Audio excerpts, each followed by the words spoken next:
I had the opportunity to sit down with Vivian Malauulu, who is running for City Council for District 7 here in the beautiful city of Long Beach, California.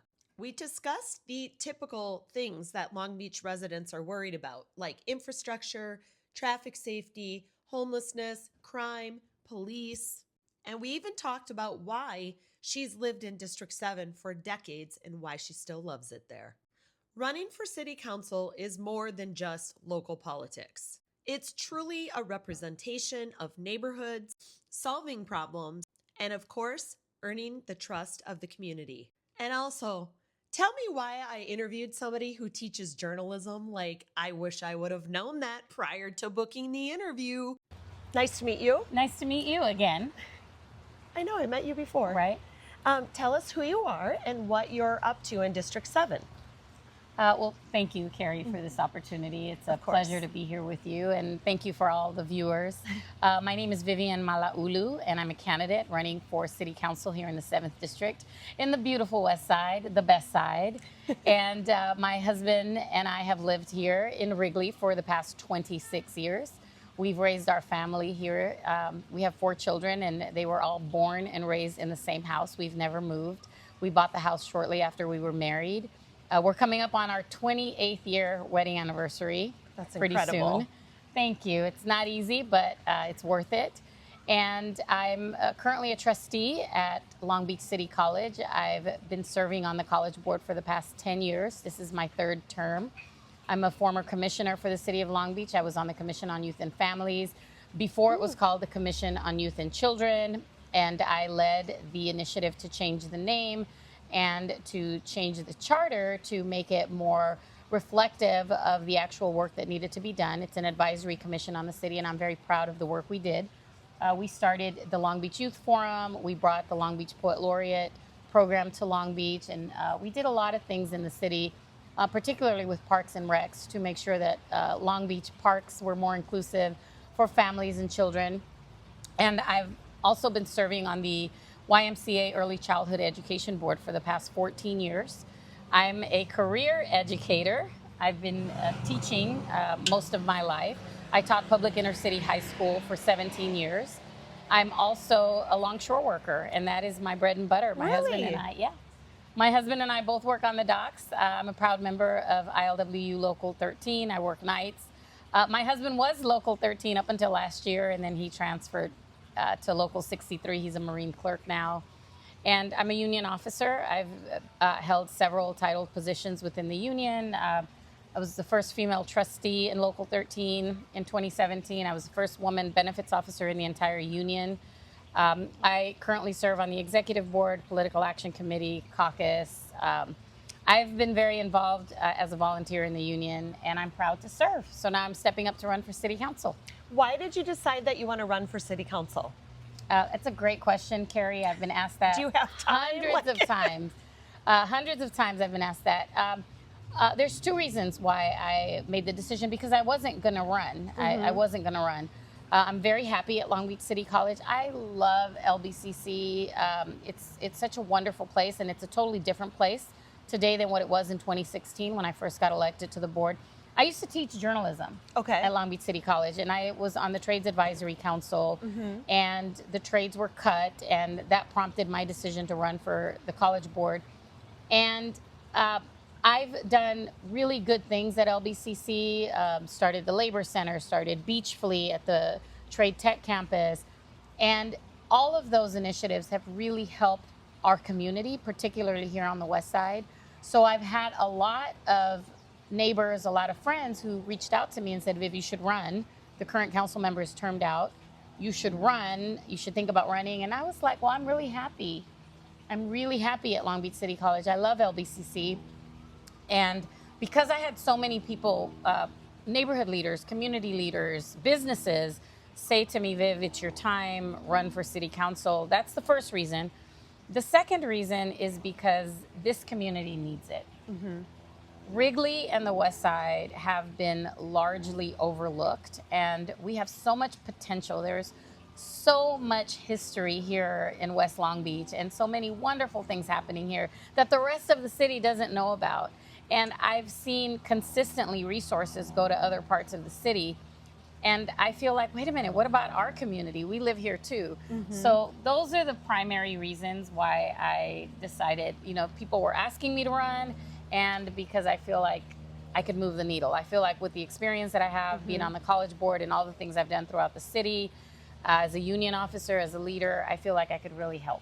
Nice. I'm a resident of District 7. Are you really? Yes. I did not know that. Where? So I feel like Wrigley I'm or the West Side? Wrigley. Okay, I did not know Although that. I've been told that there's this thing in the city where the West Side is the West Side and Wrigley is like they're two separate or something. Well, it's interesting you say that because so context is important. Right. Well, So- because let me clarify. The person that told me this said, I was born and raised here. This is the West Side over there. Correct. So anyways. Well, it's true. So West Long Beach, in the context of Long Beach PD, is West Long Beach, west of Cherry. So Long Beach Police Department has 4 sections plus the port. So there's North Long Beach, East Long Beach, South Downtown Long Beach, and West Long Beach. And then there's the Port of Long Beach, which is a 5th area of Long Beach PD. However, in regard to the city council, now you have to remember Long Beach PD only has those 4 areas. Right. But city council has 9. So when you're speaking of the city council context, there are 9 different areas of the city. The west side of Long Beach is District 7, but that doesn't just refer to the west side. It refers to Wrigley and the west side. So when you talk about West Long Beach in the context of city council, you have to include Wrigley and the west side. Now, there is a river and a freeway that literally runs through our district. And those of us that are west of the freeway and the 710 freeway, that's considered the west side. But those of us east of the river and east of the freeway, that's Wrigley. It's still West Long Beach, but you have the west side and the east side, and that's Wrigley. So it gets complicated. But to let everyone know that this community is a beautiful part of town that has, you've been sleeping on it. We've got some of the most beautiful landmarks here in West Long Beach, here on the west side and in Wrigley.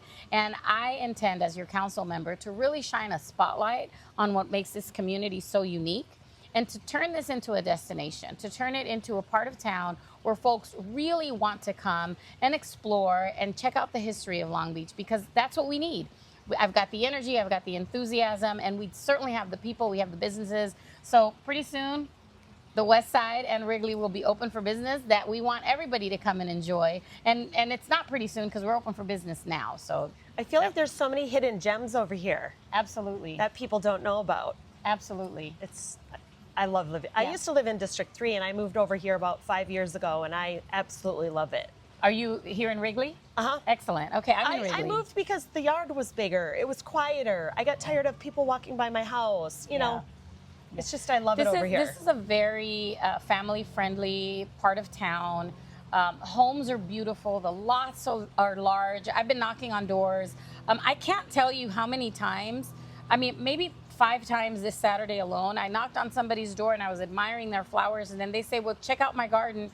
And I go in their backyard and they've got this real garden with watermelon and cantaloupe and strawberries. And this is in people's backyards here. That was actually on the west side. It was on Caspian. Shout out to Anita, who gave me this beautiful bouquet of roses. And from then on, it just, different houses. People have, there's pride of ownership on the west side. Families that have been living here forever, multi-generations on the same street. This one particular family, I knocked on their door and the gentleman was cleaning up his yard for Mother's Day. It was 2 weeks ago when we were knocking on doors. He showed me his backyard, beautiful pool. The pools. And he said, this is where the family has parties. We're having our Mother's Day celebration here tomorrow.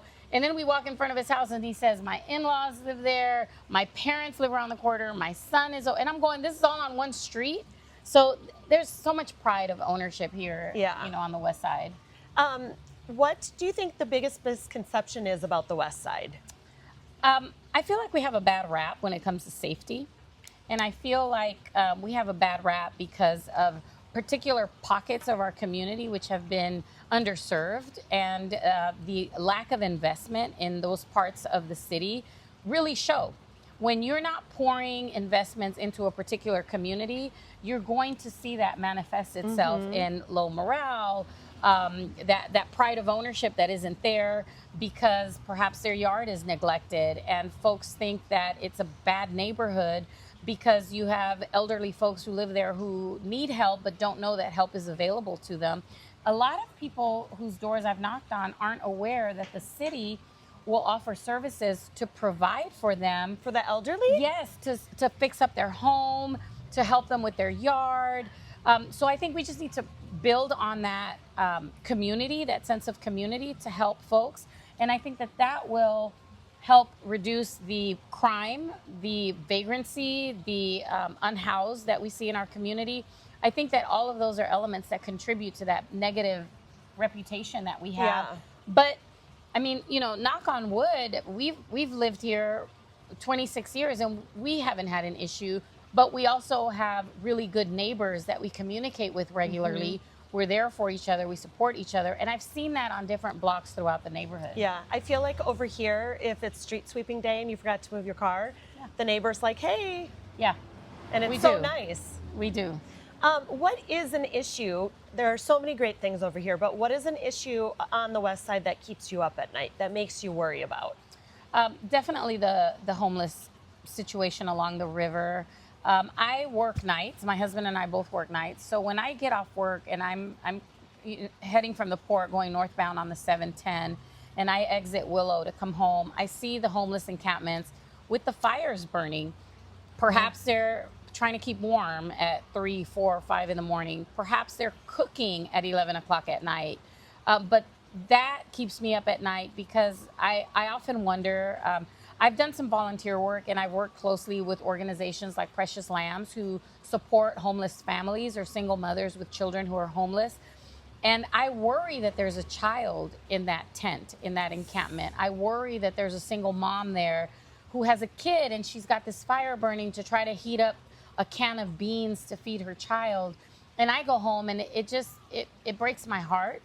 And then the following morning when I walk the Wrigley Greenbelt, which is a beautiful, beautiful part of our city, I kind of don't want it to blow up too much because I don't want too many people to come down and mess it up for those of us who know that, it's the secret.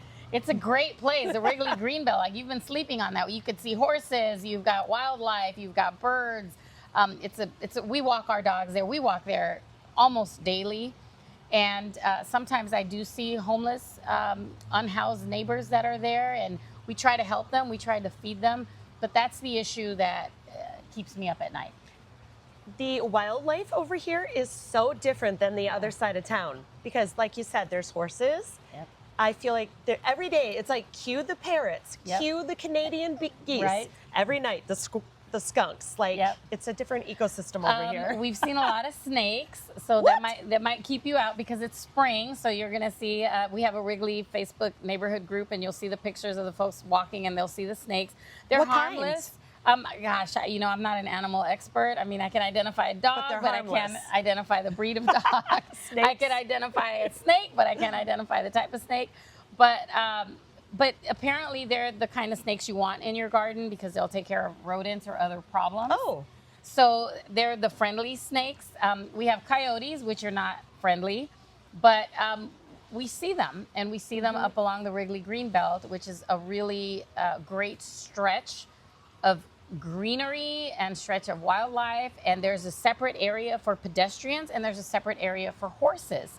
So you're not walking in the horse poop. You're walking in a path that's specifically for pedestrians. I love it. It's just so unique over here. Yeah. So back to the riverbed. I am a cyclist, so I ride my bike along there a lot. And you are right. There are unhoused people up there with, just out of sorts up there. Yep. And people ask me all the time, are you scared? And I'm not really, because I look at them like they are families. They are, and I worry about them too. So as far as the bike path and all along the riverbed, is that just District 7's responsibility, or is it a city, county, state? So that's a really good question. Again, I've been asked this several times. I think one of the problems, and I don't know how to remedy this, but it's multi-jurisdictional. So you've got parts of that area which are the city, parts which are LA County, parts which are Caltrans. So you've got the roads that are maintained by Caltrans. You've got the river that is technically LA County. You've got the egress, which are, the access points. So there is a lot of, I believe, communication that needs to happen to bring all parties to the table to say, okay, we know that it's multi-jurisdictional, but the problem persists. So something has to happen, because we can't allow what is happening to continue to happen with everybody pointing their finger in different directions, saying, well, that person's tent is in the county, jurisdiction, but when they get up and walk outside and leave the trash, that becomes, a city problem. Like, we have to figure out a way to work together. I know that there are lots of studies and there are lots of task forces, and people try to find solutions for all of this, but nothing's worked. So we have to try something different until something eventually works. And I don't think it helps that we have these multi-jurisdictions happening, because it's just an easy way to pass the buck. It's an easy way to blame someone else or expect someone else to step up and fix it, but it's not actually happening. So that is a problem. One thing that we've talked about often in the interviews I'm doing is how we're the end point of the trash. Yep. And right here in Wrigley, some people don't know that our river area here is natural. Yep. And people are bird watching and fishing. And I think, like you said, it's so many different jurisdictions and cities. Yep. And I hate that it's a problem, that we're the end result. Well, I attended an event last, my calendar is all over the place. I don't know if it was Wednesday or Thursday. I attended an event at the Aquarium of the Pacific that was co-hosted by LA County and Orange County. I was invited by Supervisor Janice Hahn, and it has to do with an initiative. And for those of you that are just waiting for that gotcha moment to pounce, I'm probably going to say this incorrectly, but there's an organization, a nonprofit organization that I was so impressed by, that's cleaning up oceans and rivers, but they're focusing on rivers because apparently it's a plastic, I'm sorry, I can't remember the name of the organization. I'll have to check my calendar. But there's X amount of plastic that goes into oceans, and eventually over time, the plastic gets broken down and it's absorbed by the fish that we eat, and then we end up absorbing some of those tiny particles of plastic. And it was like 89% of the plastic that is discarded as waste goes into oceans, and then another percent of this, another percent of that. But there's 1% that's coming from rivers in metropolitan cities, those rivers that are going down large cities. So this organization said, we probably can't do anything about the 89% or the 5%, but we can do something about that 1%. So they started this nonprofit, and it's already happening in LA, it's happening in Venice, and they call them interceptors, I believe is the word, where they set up this contraption on the rivers that stops the plastic from flowing down. And these interceptors collect all that plastic before it actually gets into the ocean. So they have been able to make a dent into that 1%. And they're doing it in Venice, they're doing it in LA, they're doing it in San Diego, they're doing it in different places. So the presentation that I went to at the aquarium last week showed all the plastic that they're collecting from the rivers, the LA River and the San Gabriel River, that would have gone into the ocean. And, obviously there are people who, they only eat fish. And what about the animals that are damaged and all the wildlife? So I thought it was a great nonprofit, and I love things like that. So I was taking notes. I took a lot of pictures. But that is coming to the LA River. I love it. So it's in progress. We are going to have an interceptor. I believe it was interceptor. Maybe it's called receptor. I think it was interceptor, that is going to stop the plastic that's floating down the LA River. They also showed different parts of the world where they're doing it to prevent the plastic that comes down from the mountains in Honduras, where I was born, in foreign countries that end up eventually going into the ocean. So someone is doing something about it. It is a nonprofit. They do 100% volunteer. I think he said something like they have like 5,000 volunteers that work with them.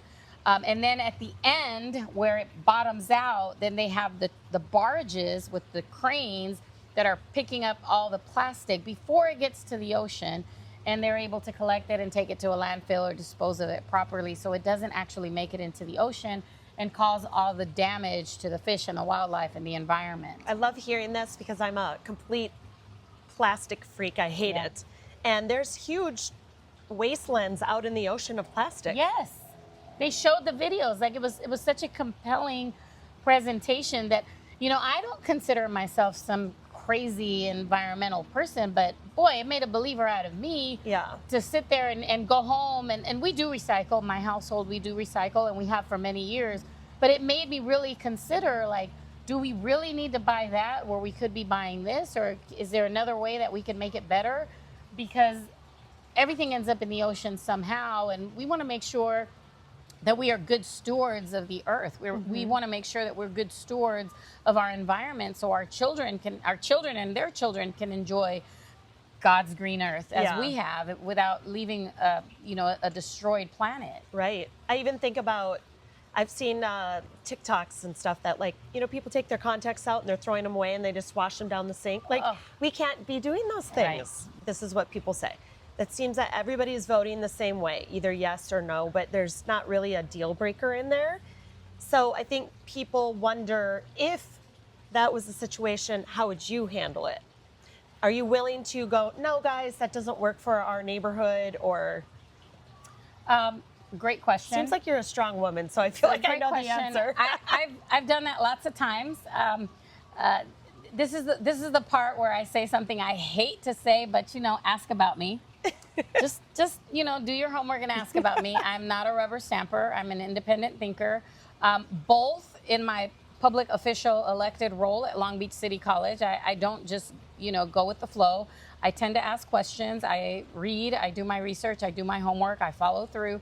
But also in my own union, ILWU, there have been times where I sit on the PAC, and the PAC has voted to endorse a particular individual or endorse a measure, endorse a proposition, and I have gone against the grain, and I follow my own personal convictions or my own values, and I have endorsed opposite my union. In fact, there have been lots of times where I've done that, and I've had union members and union officers who say to me, like, aren't you afraid and aren't you scared that you're going against the union, you're going against other officers? And I say, no, because I have my reason to. Or would you like to know why I voted this way? Or so I am an independent thinker. I know that in 2016, when I was first elected, there were folks who thought that I would be a certain type of trustee, or I would go along with a certain type of trustee, and they learned very quickly that no. Let me say something about the 9-0 vote. Ideally, and I mean this, ideally, you want a 9-0 vote. You do. You want people to get along and support each other, and you want a city that is moving in the same direction for all parts of the city. You want a college board that is 5-0. You want a school board that is 5-0, no doubt. However, you don't want a 9-0 council or a 5-0 college board or a 5-0 school board when you've got large pockets of your constituents who are raising their hand saying, stop, time out. That's not what we want. You don't want a council person who is voting go along to get along or rubber stamping something that her community doesn't want. No, that you don't want. Mm-hmm. So you want to make sure that that 9-0 vote is consistent with your constituents, is consistent with your community, because at the end of the day, those 8 council members did not elect you. It's the community that elected you. So I'm not beholden to my colleagues on the college board or my colleagues on the council or, my colleagues on the executive board at work. I'm not beholden to them. I am beholden to the people who put me in office, and those are the people who are holding me accountable. Now, will I always agree with them? No, because there are 2 sides or more to every story. And right now in Wrigley, we've got people who want this and people who want that, and we have to find a place to make it work. We have to find a place of collaboration in the spirit of unity, what's best for the entire community, not this one particular group. So it does take work. And oftentimes what I have found, Carrie, sometimes people they're not willing to roll up their sleeve and do the work. That I don't have a problem calling out. I know people who show up at meetings and just vote. No research, no homework. They didn't sit down and meet with constituents. They didn't go out into the field. They weren't a part of the situation at hand. And I'm like, so you just showed up and just voted just because you saw everybody else was voting? Like, do you have an opinion? Do you have a personal experience? That's a problem. Yeah. But if you can confidently say, I rolled up my sleeves, I went into the field, I spoke to people, I spoke to neighbors, here's what I heard, here's the opinion that I came to after speaking to a lot of people, and this is why I'm going to vote this way. I have a lot more respect for that than someone who just rubber stamps. With that being said, how will you be available to your constituents? Will you have town halls? Will you have meetings in neighborhoods? How is your communication and your, I guess, how would you operate the communication aspect of being the district council person? So my phone number is 562-572-7313. I've had the same phone number since 2000 when I first moved to Long Beach. My phone number is very public. My phone number is on my campaign literature. My phone number is on my work business card. It's on my Long Beach City College business card. My husband hates it, but he's used to it. So here's the thing. If there's a phone number, like right now, sitting at this interview, my phone is in front of me, and there was a call that came in. I didn't recognize the number. I'm probably not going to answer that call. But you can leave a voicemail, and you can text me. So once I hear your voicemail, and once I read your text, and I say, oh, okay, this is a legitimate person calling about a legitimate reason, I'm going to call you back. I'm very accessible. There's no buffer between me and you. Now, if you're calling and heavy breathing on the phone, I'm probably not going to answer that anyway. And I know how to use the block feature. So, I have friends who've been knocking on doors with me, and my campaign literature has my personal cell phone number. And they say, are you sure you want to give that number? I'm like, why not? And I have had some of the best conversations in the last 7 or 8 weeks from neighbors who live in Wrigley, neighbors who live on the Westside, who say, I got your thing in the mail, or I got your thing on my door, my doorbell, my door hanger, and are you real? Is this a real person? Yeah, what do you need? Oh, well, I have a question about this. Well, here's the answer. So I'm very accessible. I work nights, so I'm up late. So you can always call me. And if I don't get back to you right away, that doesn't mean I'm not going to get back to you. There was a gentleman who texted me last week with a really good question about my candidacy. I got back to him maybe within 48 hours, and I told him, I said, hey, I've been knocking on doors. I'm going through a bunch of messages. And he said, oh, wow. He said, I thought you forgot. And I said, no, I just haven't had time.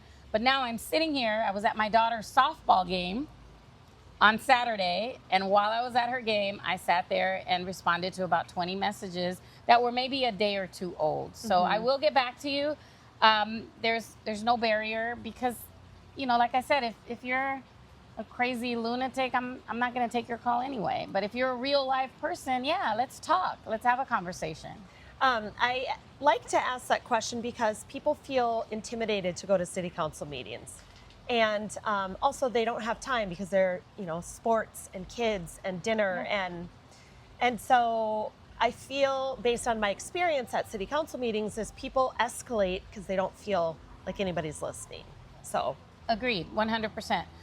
When people are not, when they feel like they're not heard, they feel like they're not seen, where they feel like they're not valued, they have a right to be angry. They have a right to feel the system is not working for them, and they project that frustration and dissatisfaction with those of us in office. So to mitigate that, call me, text me, send an email, put up a bat signal in the sky. I promise I'll respond. And you're right. I wish more people would attend city council meetings. I wish more people would attend our neighborhood association meetings, but folks are busy. They're tired, they don't have time. you have to meet people where they are. I'm going to share a quick story with you. I met a woman the night of our 7th District Candidate Forum. We had a candidate forum at Veterans Park on April 20th.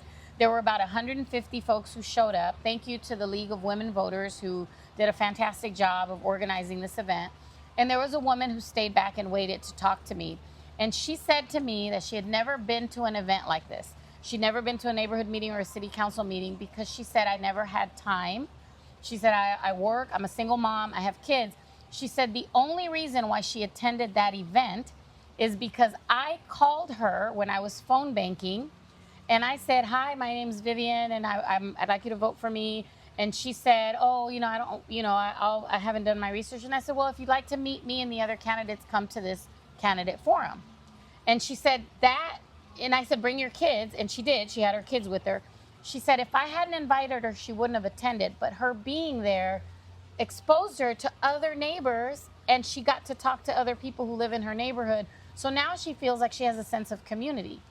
That only happens when you show up, when you want to be a part of it. So now I'm happy because she feels like she met people and now she has a network. So it's not just her single mom trying to raise kids, but there are other people in the community. So that's how we build, that's community. That's how we build community.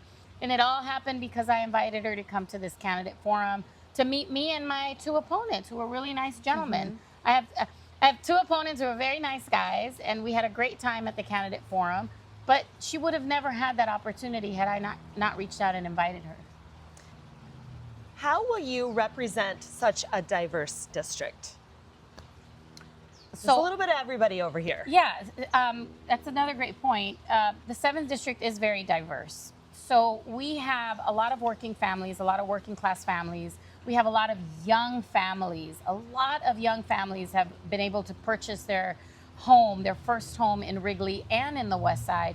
But we also have a lot of older families who have been here for many, many years, generations. I met a gentleman, shout out to my new friend Milton on Caspian. He's been there since 1976. So I've met these families who have been here for so long, and we have large businesses, small businesses, new businesses, established businesses. So the way you represent folks is you bring them together.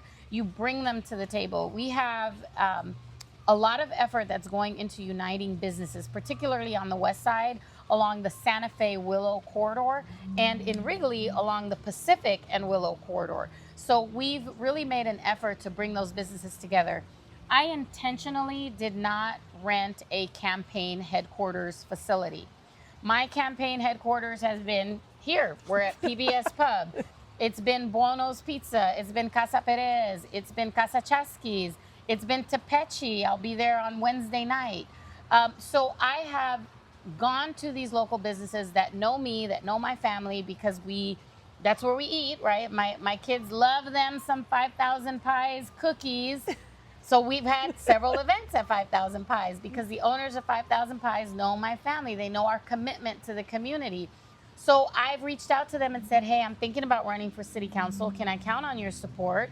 I'd like to have events there. And immediately they all said yes. So I'm at the point now where some places we've gone to twice or 3 times, and we've had meet and greets. We've had fundraisers. We've had events. We've had Meet the Candidate. I'm hosting an event, shout out to Wrigley Coffee, on Memorial Day. I don't know when this is going to air. Probably this week. But Memorial Day, I'm inviting all military families in my district. So I'm having coffee and pastry at Wrigley Coffee. Thank you, Wrigley Coffee, for allowing me to do this.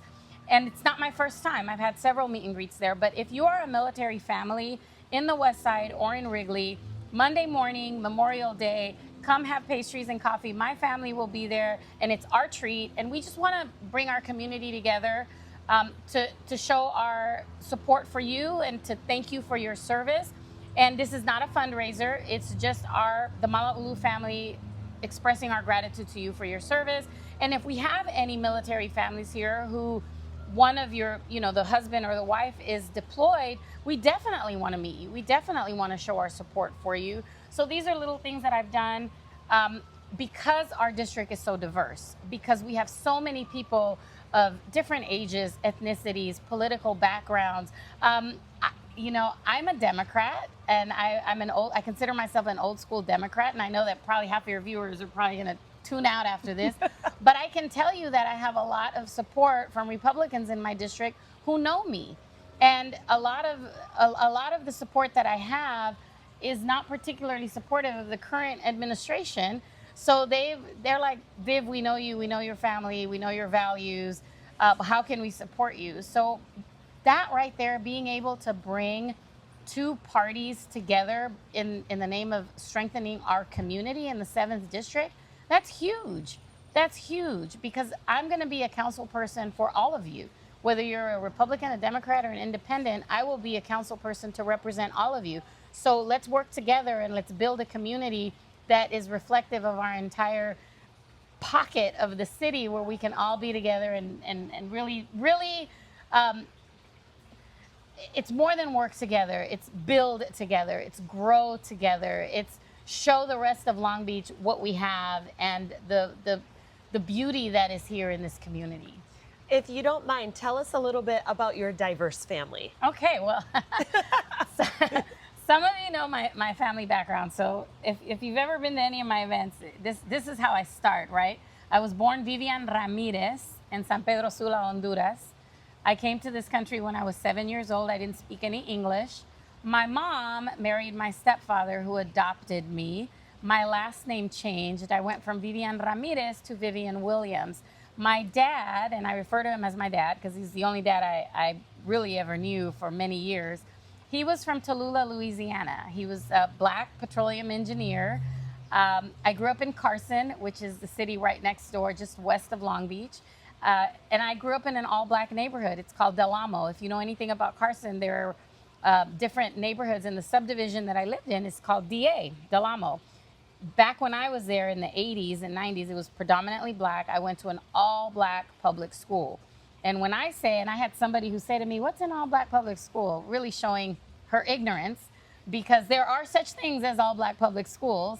If you open up my school yearbook pictures, you're going to see rows and rows of black kids, and then me, this little Latina girl. I grew up with a lot of identity issues, imposter syndrome. I didn't know where I fit in, because I'd show up at school with my mom, who looks white but speaks only Spanish, me, who speaks Spanish and English, and my dad, who is black.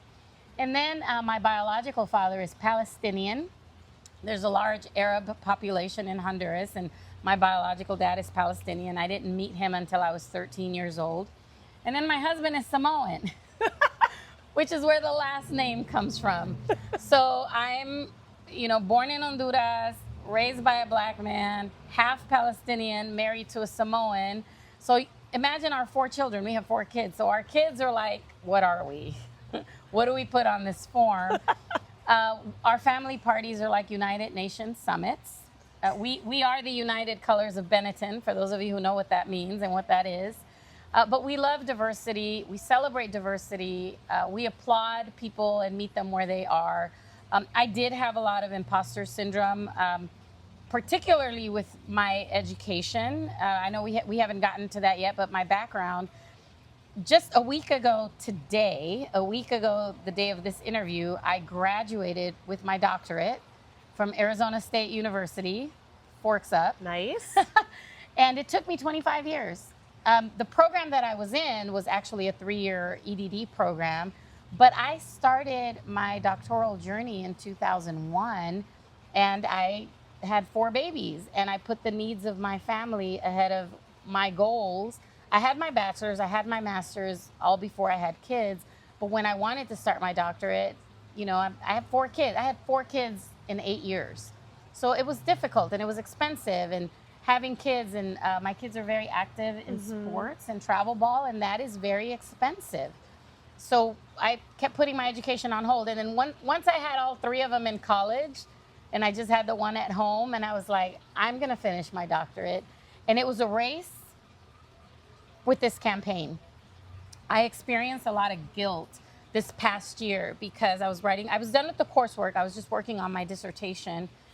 And I remember thinking, like, I should be working on the campaign right now, not writing the dissertation. I should be out there talking to voters.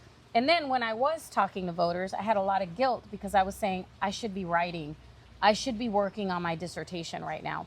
So I put my foot all the way down on the gas and made sure that I not only defended my dissertation, which I defended on March 31st with no revisions, but I also graduated with a 4.0. Nice. I'm sorry, I just got a flex because I work full time. I have 4 kids. I'm running a campaign. I got a doctorate and I had a 4.0.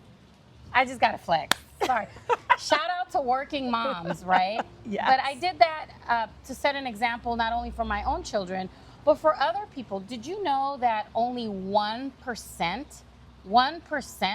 less than 1% of folks who have doctorate degrees are Latina women? 1%, less than 1%. So I am part of that. Of all the people in the world who have doctorate degrees, less than 1% is a Latina woman. And this is a goal that I set for myself when I was in high school. And it was a promise that I made to my abuelita, que en paz descanse mi abuelita. It was a promise that I made to her that I would finish my doctorate, and I did. So there you go. Sorry. I'm proud of you. Thank you. And by the way, that was a sports high five. I was There like, you go. there's some. That's a big deal. Thank you. It's a lot just to be, it's a lot to be a working mom. Yeah. And then you did all of that on top of it. Thank you. And all of life's challenges in there somewhere. Aw. Right. Thank you.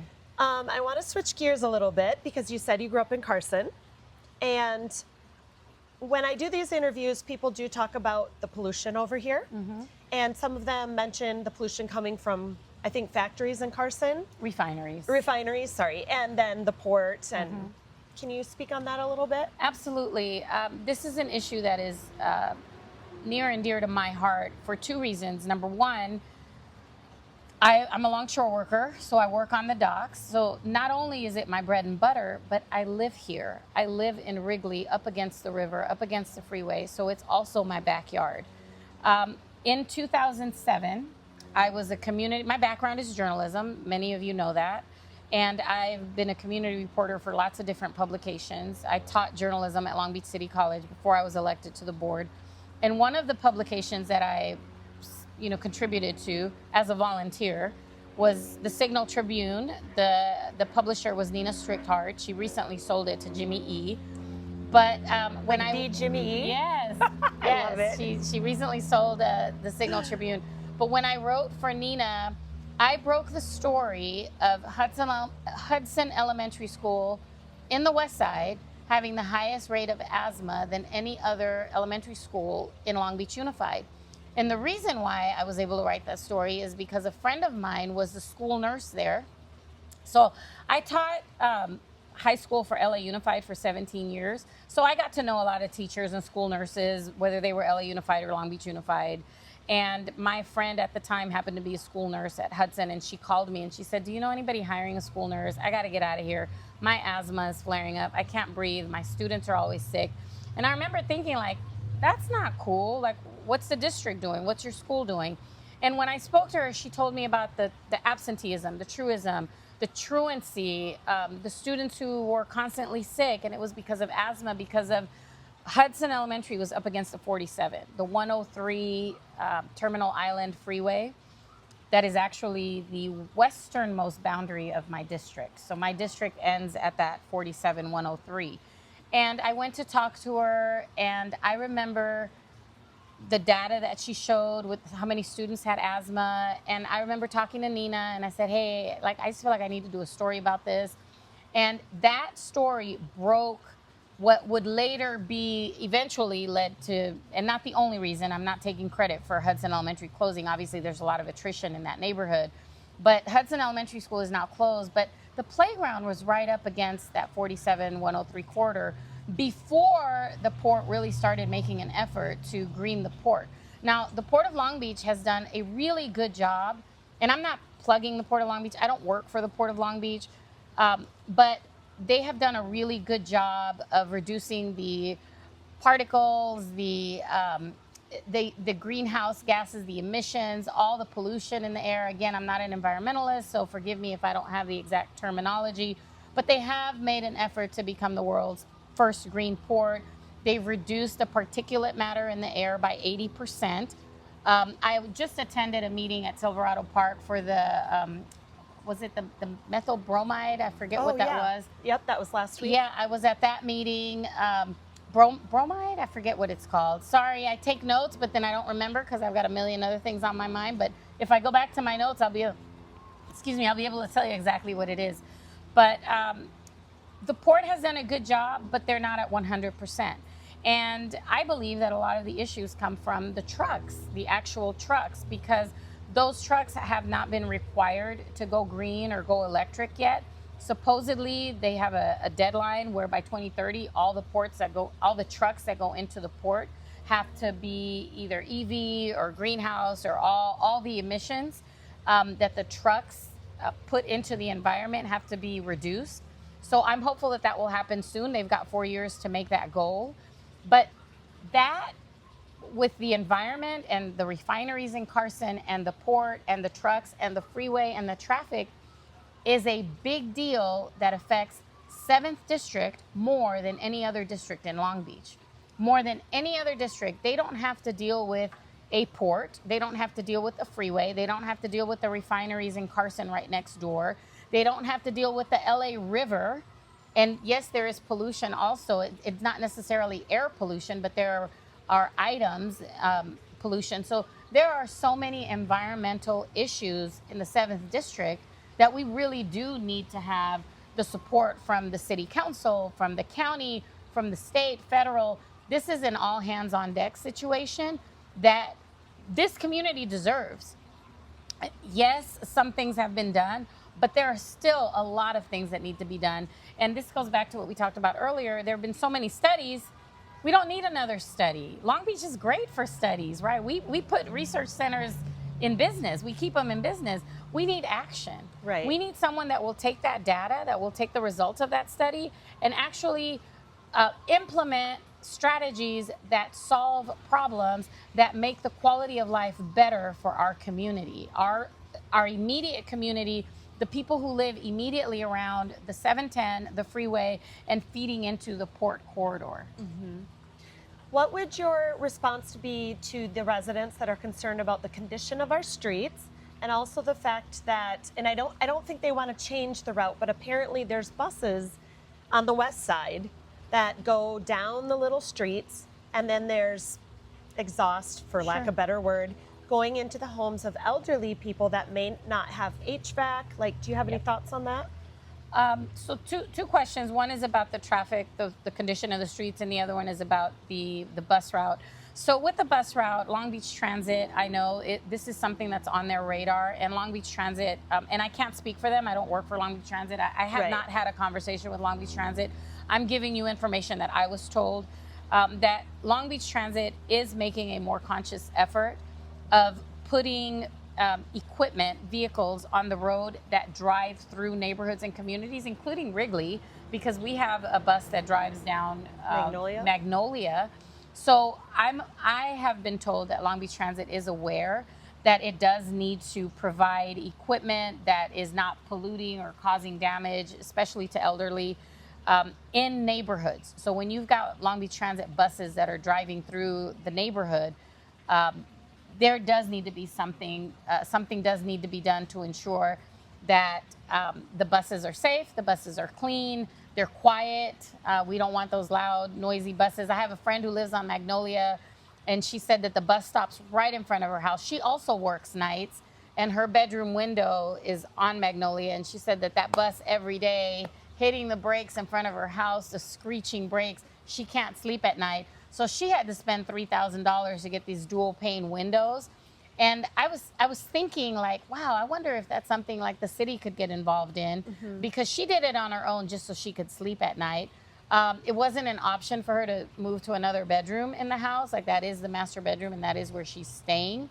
But because she's sleeping during the day, so I know that this is something that Long Beach Transit is working on.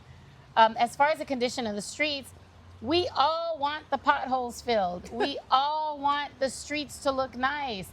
We don't want the tire damage. We don't want to be driving down the street. It happens on my street. It happens in my neighborhood. I've been knocking on doors, and I had another gentleman who took me out to a sidewalk and said to me, look at this root on this tree. You know how many people come here and trip and fall and get hurt and sue the city, but then no one fixes it? Those things need to be solved. You can't allow these problems to continue. So, whether you've got public works that needs to get involved, or whether you've got a more robust management of the budget and resources to allocate specific areas that just need those immediate repairs. And I get that there's priority lists, and I get that there's right, you prioritize what's important, but we have to understand that what might be a priority for the department might not necessarily be a priority for the residents who live on those streets. And when it rains, a lot of our streets, the potholes become such a huge problem. I don't blame residents for feeling exasperated. I mean, we get exasperated. Sometimes they forget to pick up our trash. And one other thing, Carrie, there are folks who aren't aware of the Go Long Beach app to report the problems. There are folks who aren't aware of the phone number to call, your council person to call. So sometimes it's just a matter of educating the public and letting them know, you can report it here, you can call this number, you can follow up, they'll give you a ticket, you can ask for an update. And there are a lot of people who just aren't aware of that. Yeah, I didn't even know about it. And I want some trees trimmed at my shop. We can do that. Well, not we, but Vivian, that's I'll be out something there. to report. Vivian said. Can you talk a little bit about crime in Wrigley and policing and how you feel about that? Okay. So I think the biggest problem that we've had in Wrigley recently, I know that, crime ebbs and flows, but recently has been car break-ins. I've seen in the Wrigley Facebook groups and I have a neighborhood kind of group text chat that I have with a lot of different neighbors from different streets. It's always kind of cars get hit around the same time. There might be a break-in on, whatever street. I don't want to say a street, but on whatever street, and then down the street, there's another one down the street. So it's usually a lost soul who is maybe unhoused or maybe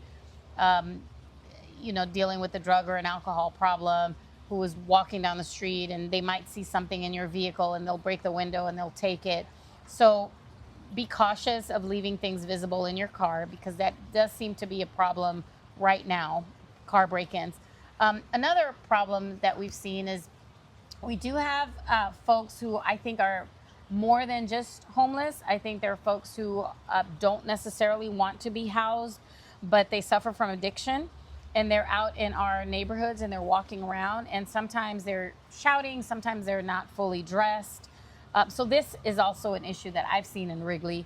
I've heard similar stories on the Westside, and I've heard traffic, speeding cars, making right turns into neighborhoods, not really paying attention to pedestrians on the road, turning into oncoming traffic or making U-turns. So those are problems that have been reported to me. As far as policing and public safety, the Westside Long Beach PD division has been very responsive. I've met with them. I've taken ride-alongs with them. I've sat with them to prioritize some of our public safety concerns. I attend all the neighborhood meetings, and I've been there to hear their report on crime and their statistics and what's being done about it. We have a new watch commander, Costa, who is new. He had a kind of an open house meet and greet a few weeks ago, and we were there. I feel like we're on an upward swing. I feel like we have a good relationship with our Westside Division Police Department, but not everyone feels the same. Right.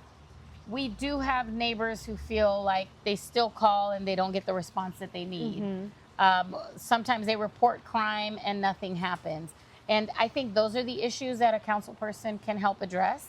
Because if you've got residents who make a phone call about the same issue 2 or 3 times and the police is not responding, that's the time when I think the council person can intervene and say, what's happening? Is it just a staffing issue? Is it just that you are short-staffed? Or is it there's another priority happening in another part of the city? And I think the neighborhood needs to be aware or informed, because when you don't tell someone why we're not responding to that call, that's when you start getting angry people on the other end of the line saying, where are my tax dollars going? How come my community, which is predominantly people of color, how come we're not being assisted by the police?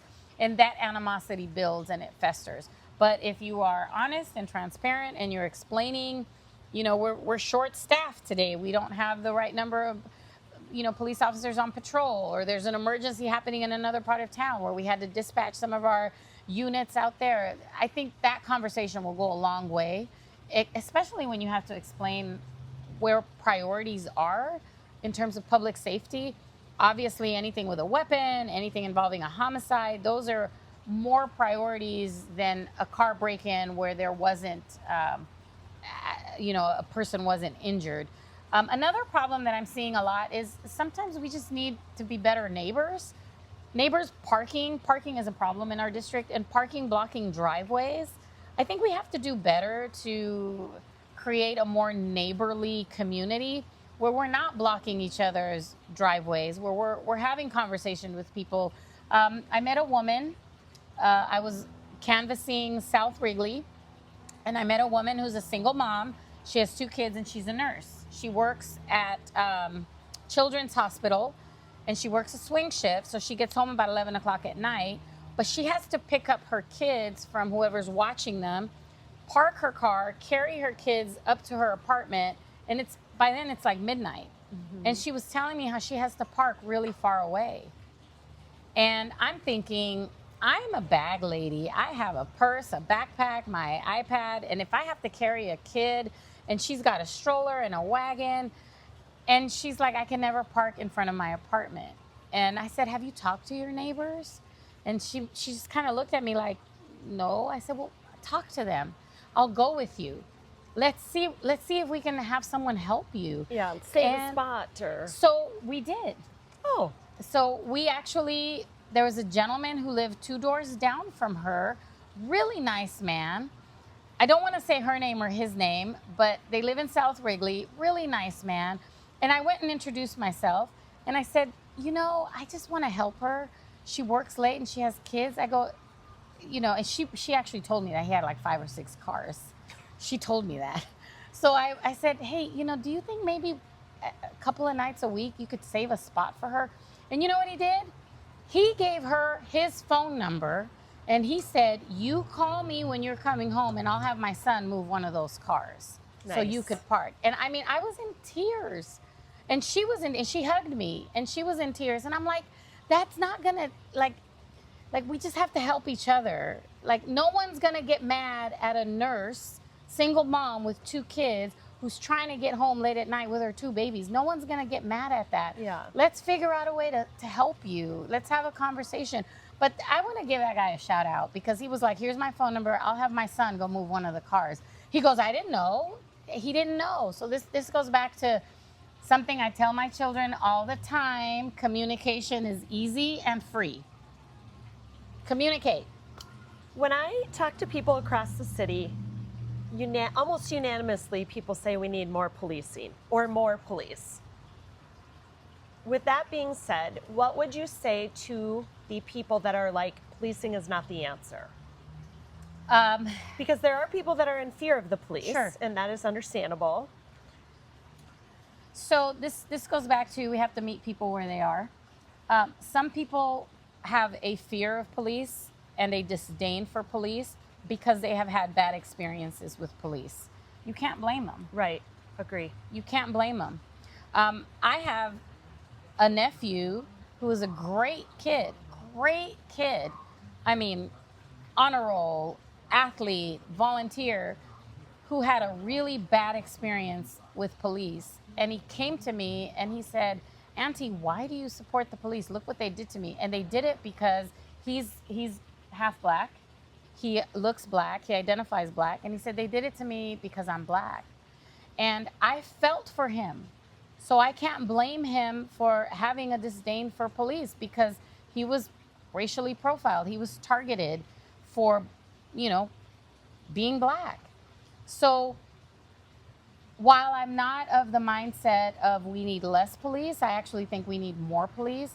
I think we need better relationships with police. I think we need more community partnership and understanding with police. I think we need friendly police officers that are out in the community teaching kids. There's an effort that needs to be made by adults, caretakers, parents, who, they're the folks that are out there raising kids, to educate them. But at the same time, so does the police department. The police department needs to know that just because a kid is black or brown doesn't mean that they're out there breaking the law. My boys are brown. I have one son who's browner than the other son. And sometimes when he goes outside, I'm like, oh my gosh, like, is he going to be profiled? He's an athlete. He's a really good kid. But what if he's just walking around the corner of his other friend's house? Like, we've seen the news. We've seen what happens. So we don't need less policing. We need better relationships with police. Mm-hmm. And we need more community understanding and education, especially with our young kids. I'm a mom. I know, me too. You're a mom. Like, you would be devastated if one of your daughter's friends, something happened to them. Yes, absolutely. Or one of my kids. And I don't think, I don't know any police officers who would, rejoice in a situation like that. But I think that we need to do more to ensure that our community feels safe, for one, and that they feel like they can trust the police, that the police is not out to get them, and that the police truly is there to ensure that there's a community safety net that's protecting them, right? Protect and to serve, not to hunt, not to target. When I talk to people that are my age, Gen X, we say, when we used to go to church or the grocery store, we would see the police in their civvy clothes. They weren't working. And people wonder, do our police live here? Are they engaged in our communities? Do they go back to Corona? And they say, we need to build a better relationship because we do need them. Even people that are afraid of the police say we need them.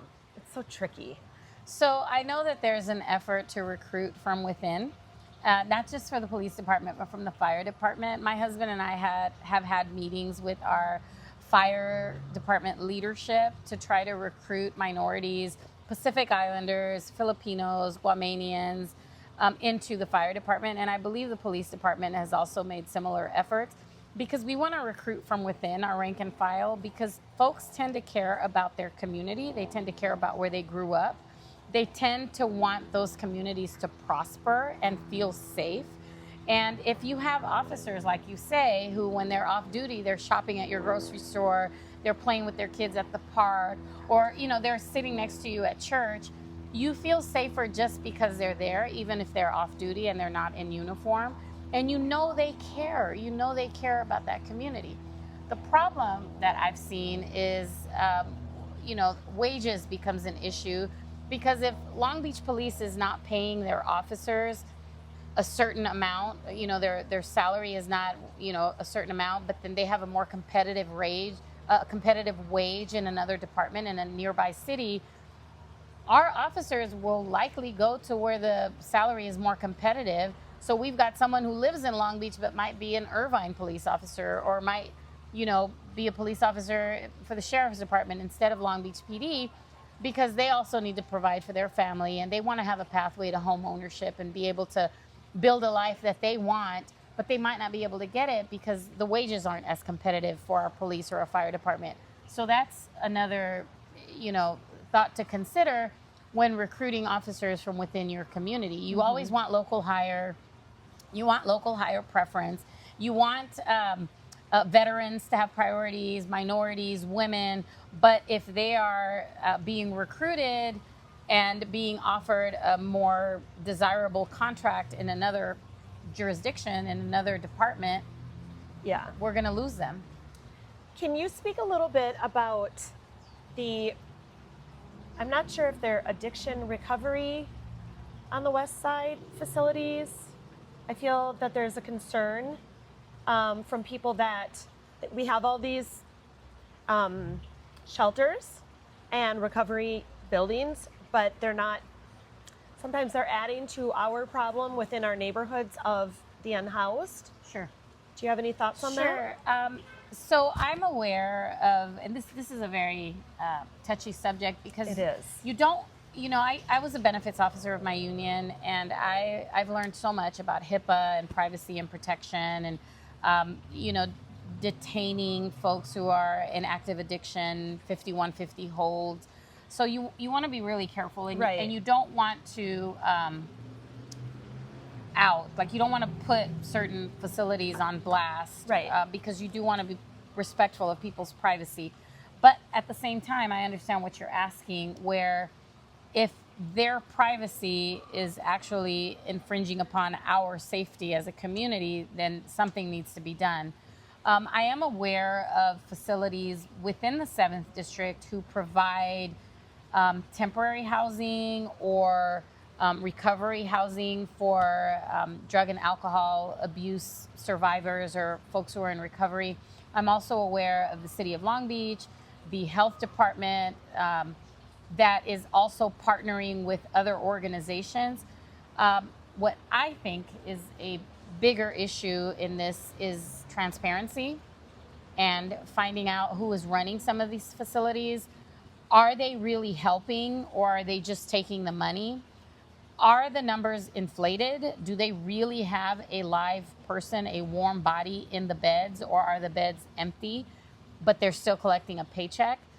And the reason why I say that is because I actually know people who are on the street who have said to me, one is a relative, one is a distant relative who said to me, I've been waiting on a bed.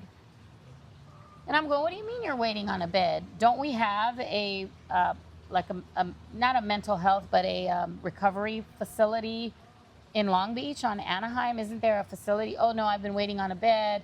I know I believe it's the rescue mission, and I believe there's not Goodwill, but there's another facility that provides support specifically for those that are battling Salvation? addiction. Yeah, it could be one of those. But the person I was talking to, who I met years ago, there was an ILWU sister, shout out to Shannon, who ran a homeless shelter support facility on Anaheim. It was called Beacon for Him. And I met this woman, not the same person I was referring to, but a different woman. I met her through that facility, and she's still on the street. She's been in and out. And when I ran into her, I said, well, are you better? What are you doing? She goes, oh, I'm waiting on a bed. Now, maybe she wasn't being truthful. Maybe a bed is available and she doesn't want it. Maybe she hasn't taken up. Who knows, right? There's different sides of the story. But for those that really are waiting for a bed, I think we need to have a more robust auditing system that verifies if those facilities really are working, because they should be working, especially if they're getting tax dollars, if they are taxpayer funded, if they really are making a difference, if they really are helping and healing folks and putting folks on a pathway to permanent recovery, right? So you've got folks who bounce back in and out. I know I worked with them when I was doing benefits for my local. I would write a lot of referrals to help them. We have an ADRP program, alcohol drug recovery program. And a lot of the folks would come to me first, and then we would write the referrals and get them set up. But there are facilities that are taking the money, and unfortunately, we're not seeing a return on that investment with actual lives that are, being changed. And that's really where my concern is.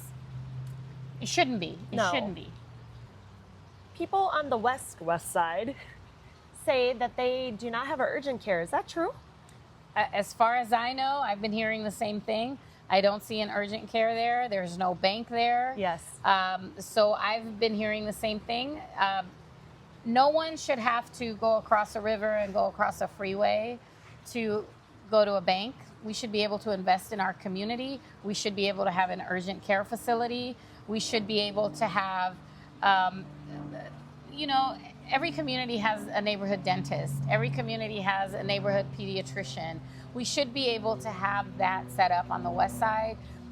From what I've heard is there were at times, but there was a lack of support. There was lack of involvement, community engagement. So they felt it was better for them to relocate to go to other parts of the city, which is unfortunate, because we should celebrate those communities, especially the neighborhood dentist, the neighborhood doctor, the neighborhood urgent care.